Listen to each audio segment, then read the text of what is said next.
third video on this project where we were addressing ventilation issues with the house. The first video was we addressed the intake ventilation. The second video had to do with the baffles to direct the air to allow into the attic space and up the cathedral ceiling.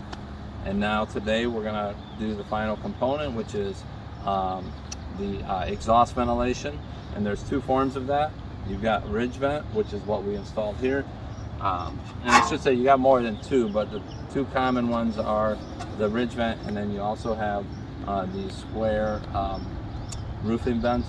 And typically these will go on the roof about right there somewhere, depending on if it's installed correctly. So one of the issues with this house, again going back to the issue of this house, it had a lot of ice damage, is it actually had two vents here. So it had one here and one over there, and then it had two vents on this side as well. So the problem with having it that way is that it's called a short circuit. So what happens is air, depending on how the wind is blowing, when you have it set up this way, air will enter, like right now the wind is blowing this way. So air would enter through that vent and then just come out this vent. So what happens is it actually prevents a proper working of the cross ventilation that comes in. So when you put in the ridge vent on this particular project, is now there's one source of where the air comes out. So it comes in through the vents, goes through the soffits, goes in the attic. As the hot air warms up, it comes out right here through these vents. This is one vent. We cut a strip here and open it up there, and that allows the airflow to go. So we installed the Owens Corning Venture 4-foot strip. It has the highest rating for this type of ventilation on the market at 20 net-free vent area, and that's why we like to install it. With what we did with the intakes and the rating on those tied with this, it was perfect to allow plenty of airflow.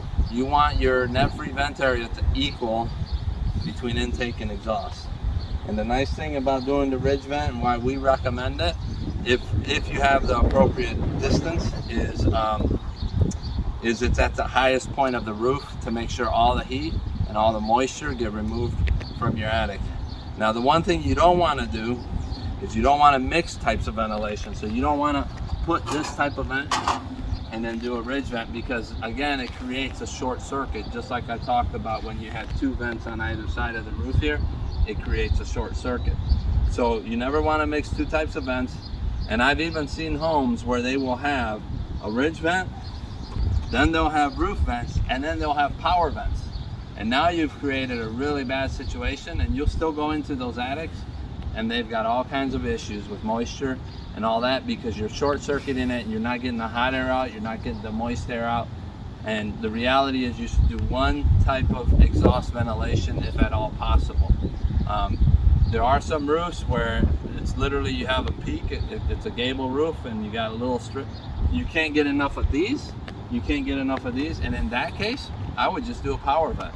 So, you know, and just keep it simple, and then it keeps the roof line clear. So different ways of doing the ventilation, but if you want the cleanest profile, we recommend the ridge vent, along with you know, it just looks nicer, and then it removes the most amount, and it's the most efficient type of ventilation system on the market right now.